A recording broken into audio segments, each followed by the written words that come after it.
Hello again everyone, welcome to the Night Fever Strategy Guide. I play Fall Guys live on Twitch pretty much every day, so if you want to pop by and say hello, I'd love to see you.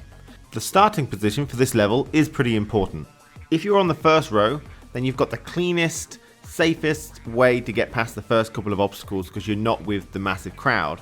If you're on anything other than the first row, you are stuck with the main crowd, which means they can hit you and knock you off the platform just because they make a mistake, you get punished. And at that point, it's probably better to wait. The randomness in the level is low, and the technicality is medium. You have to be good at dodging and swerving, and judging whether you can run by. Moving on to the strategy now, let's talk about the starting position first.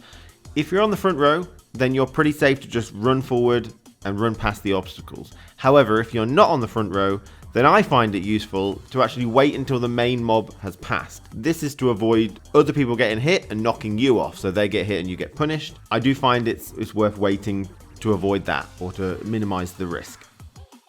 So the first obstacle is the scythe pendulums. If you run down the sides of the pendulum half pipe, you can't actually be hit by any of the pendulums, which is great. The real threat here is that other people are going to get hit and then knock into you, which knocks you off. That's why, again, I prefer to wait until the mob is gone unless I'm at the front row.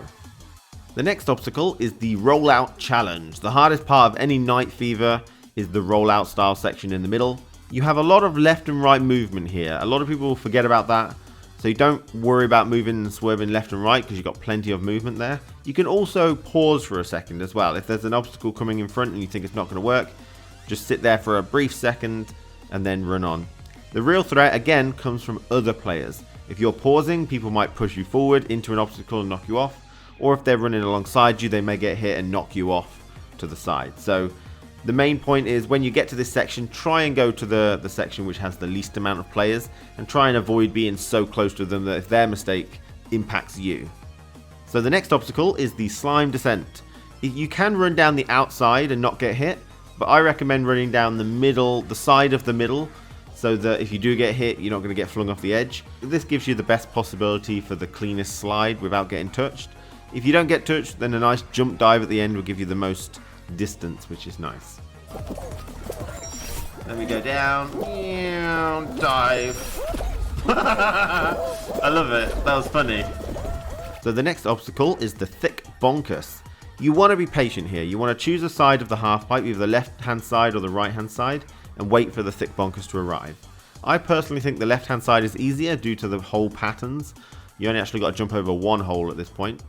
As the thick bonkers leaves to go to the other side, you want to start running forward, and providing you don't get stopped by other players or knock into them or anything, you can run all the way across without having to worry about either of the thick bonkerses because the timing just aligns perfectly. The final obstacle are the drawbridges. They don't stay down for long, so you want to aim for one that is just about going nearly full or just about going down. That by the time you get there, you'll be able to have a nice walk across and it'll be super easy. So moving on to the tips and tricks section. The first tip is don't jump. On the rollout section in the middle, jumping will often lead to you just getting flung off the platform completely. If you're standing and get hit, you'll probably get knocked forward or knocked back, or you can swerve left and right because there's plenty of left and right movement, whereas jumping will just get you knocked off. So the best practice is to just not jump at all, even though it's a bit of an instinct. There are situations where jumping can work, but overall, just don't bother really. The second tip is to dive under the bonkers. During the thick bonkers section, with a lot of difficulty, you can actually dive under the thick bonkers' hitbox if you're on the very outside of the half pipe, the very outside. Now this shouldn't be necessary because the strategy for thick bonkers is to be patient, wait, and then just run all the way through with no problems whatsoever. But if you get in a tight situation, you could try going to the very outside and just try and dive under the hitbox. So that is it for the strategy for Night Fever. A really nice level. I really like the difficulty of the rollout sections in the middle. They always give me trouble no matter how many times I play it, which I love. So thank you for watching. Take care of yourself and everyone else. I'll see you again very soon. Goodbye. Anyway, let's set up Night Fever. This is for the tutorial. I'm doing this for you. Am I on the front row or am I not? Front row is skill. 3, 2, 1. Front row skill.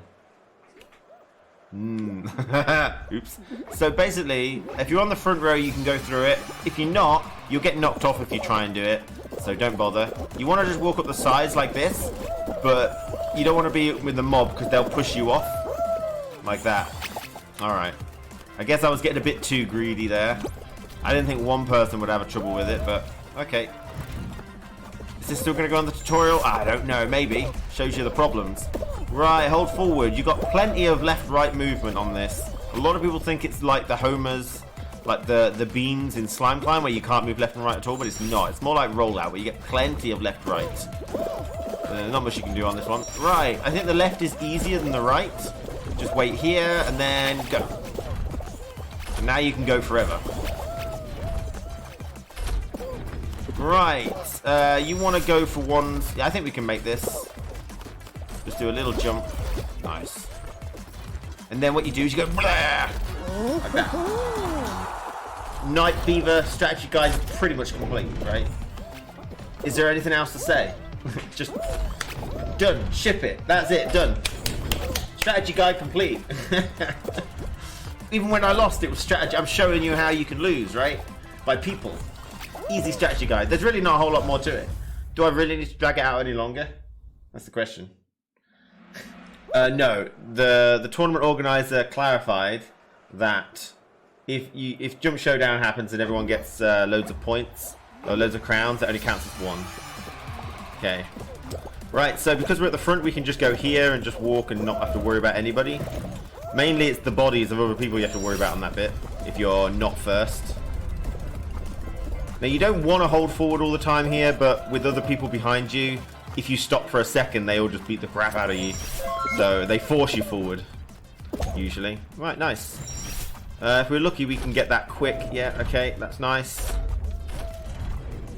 Okay, that seems like a good run to me. We'll go this way.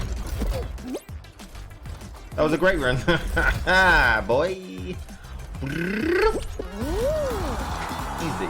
Good start, right? Perfect run. How are you so good? I made a deal with the devil when I was 15 years old. It took away all my looks, but gave me godlike ability to play video games. It took all my looks though. Okay, back row. Well, what we do on back row here is we let people go ahead.